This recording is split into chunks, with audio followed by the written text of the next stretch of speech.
রান্না তো হয়ে গেছে, আমি এবার টক রান্না করব। দেখুন, পোয়া মাছের টক রান্নার জন্য আমি এই কচুর বই সিদ্ধ করে নিয়েছি, এগুলো আমি ভালো করে মাখিব।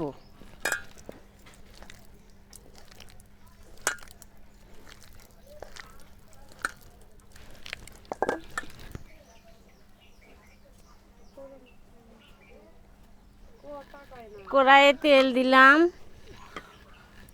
আমি সোমবারের জন্য তেজপাতা আর এই একটা শুকনো মরিচ,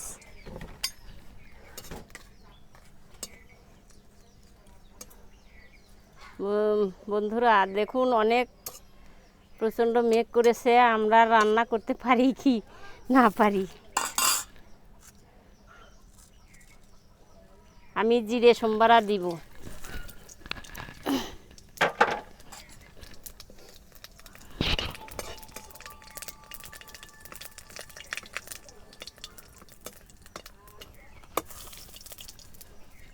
এবার আমি এই ভেঙে নেওয়া কচুর বইগুলো দিয়ে দিই।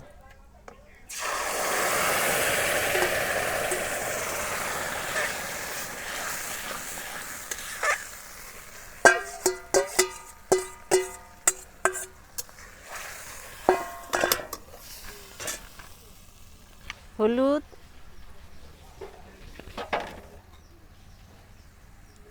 সামান্য লবণ,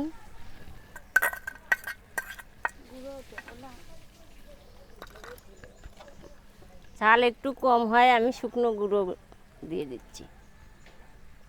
কচুর বইগুলো কষানোর জন্য আমি তেল দিই।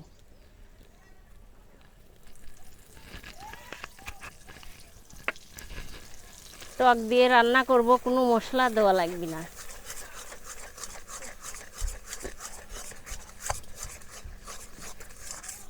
আমি এখন এর মধ্যে ঝোল দিয়ে দিব।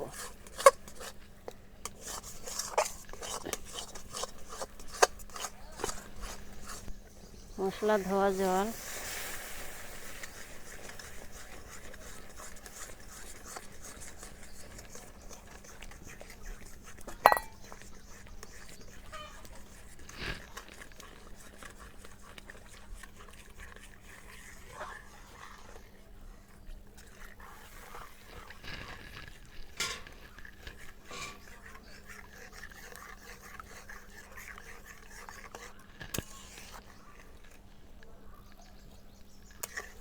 তরকারি ফুটে উঠেছে, এবার মাছগুলো দিয়ে দিব।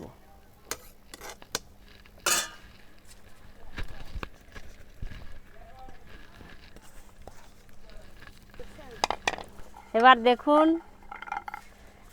এই টকের তরকারির জন্য এই যে কাঁচা তেঁতুল গাছ থেকে পেরে এনেছে, অনেক বড় গাছ, লাঠি দিয়ে নগি দিয়ে পারতে পারতে ভাঙ্গে গেছে, এই আছে। আমি এগুলো সম্পূর্ণ দিয়ে দিব।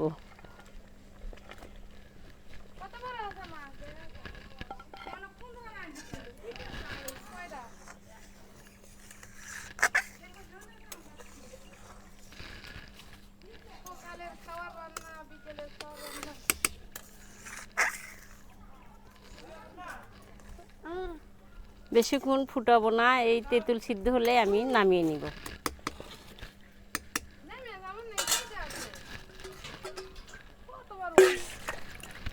তেঁতুলগুলো দেখুন কি রকম সিদ্ধ হয়েছে, ওই দেখো বাবা গরম, সম্পূর্ণ তেঁতুল সিদ্ধ হয়েছে। দেখুন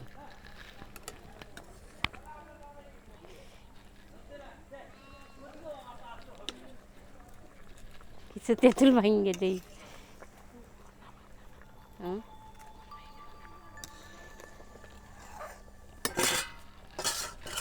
এখন আমি টকগুলো নেমে নিই।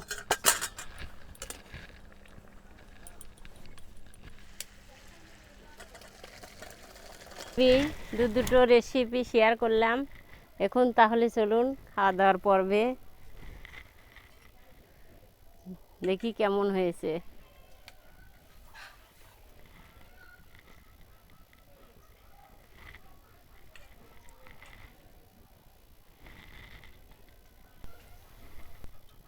কি নরম হয়েছে কচুর বই।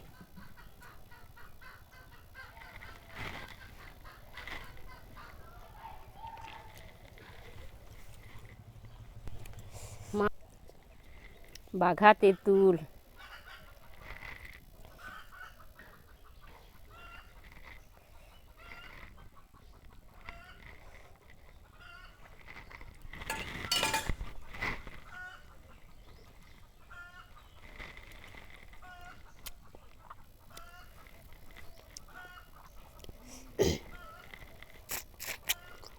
মাছের চাইতে এই তেঁতুলের টক খেতেই ভালো লাগছে।